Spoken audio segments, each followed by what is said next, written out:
بسم اللہ الرحمن الرحیم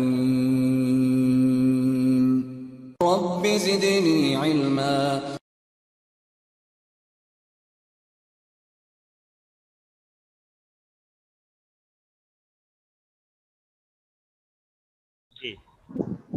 إن الحمد لله نحمده ونستعينه ونستغفره ونعوذ بالله من شرور أنفسنا ومن سيئات أعمالنا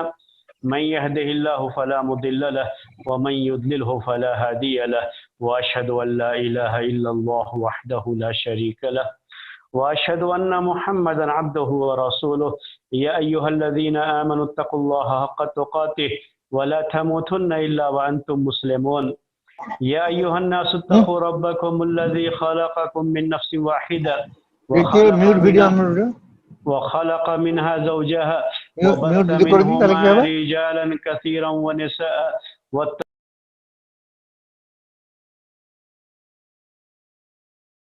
الله الذي تساءلون به والأرحام إن الله كان عليكم رقيبا يا أيها الذين آمنوا اتقوا الله وقولوا قولا سديدا يصلح لكم أعمالكم ويغفر لكم ذنوبكم ومن يطع الله ورسوله فقد فاز فوزا عظيما أما بعد فإن خير الحديث كتاب الله وخير الهدي هدي محمد صلى الله عليه وسلم وشر الأمور محدثاتها وكل محدثة بدعة وكل بدعة ضلالة وكل ضلالة في النار۔ محترم بھائیوں، آج آپ کے سامنے ہم ایک نئے قاعدے کے ساتھ جو فقہی قواعد ہیں اور جن کی روشنی میں ہم دین کے بہت سارے مسائل سمجھتے ہیں اور بہت سارے مسائل سمجھ سکتے ہیں، وہی قواعد آپ کے سامنے پیش کیے جا رہے ہیں، وہی اصول پیش کیے جا رہے ہیں۔ آج ایک نئے قاعدے کے ساتھ ہم آپ کی خدمت میں حاضر ہوئے ہیں۔ آج کا جو قاعدہ ہے اس کی عربی عبارت ہے جو ہے ما جاز لعذر بطل بزوالہ، ما جاز لعذر بطل بزوالہ۔ یہ عربی کی یہ عبارت میں اس سے پہلے آپ کے پاس بھیج چکا ہوں۔ یہ جو جتنے بھی یہ قاعدے اب تک میں نے پڑھائے ہیں اور جو ابھی آگے جو ہے ایک ہفتے تک جو چلے گا وہ میں آپ کے پاس بھیج چکا ہوں آلریڈی۔ آپ صرف یہی قاعدہ، یہی عربی عبارت یہ بھیج دیا ہے میں نے، تو آپ اسی کو دیکھ لیا کیجئے، اس میں یہ لکھا رہے گا، یعنی عربی میں بھی لکھا ہوا ہے یہ ما جاز لعذر بطل بزوالہ، اور رومن جو ہے انگلش میں بھی لکھا ہوا ہے اس کے نیچے آپ دیکھیں گے، تو دونوں طرح سے وہ لکھا ہوا ہے۔ آپ اسے دیکھ کر کے اس قاعدے کو آپ کو یاد کرنا ہوتا ہے۔ بقیہ جو اس کی میں شرح کرتا ہوں، اس کی وضاحت کرتا ہوں، اس کو ایکسپلین جو میں کرتا ہوں، جو اردو میں باتیں میں پیش کرتا ہوں، تو یہ باتیں لکھی ہوئی نہیں رہتی ہیں۔ اسے آپ کو کرنا یہ ہے کہ آپ جو ہے بات کو غور سے سنیں۔ اگر کہیں آپ کو کوئی پریشانی ہو رہی ہے، کوئی لگتا ہے کہ آپ کو کوئی چیز اہم ہے جسے نوٹ کر لینا چاہیے، تو آپ خود سے اسے نوٹ کر لے سکتے ہیں، ورنہ عربی کا جو یہ قاعدہ ہے اسے آپ کے پاس لکھا ہوا قاعدہ ہے، اس کو سمجھنے کے لیے جو باتیں میں آپ کے سامنے پیش کر رہا ہوں، آپ اسے جو باقاعدہ ریکارڈ کیا جا رہا ہے اس کو،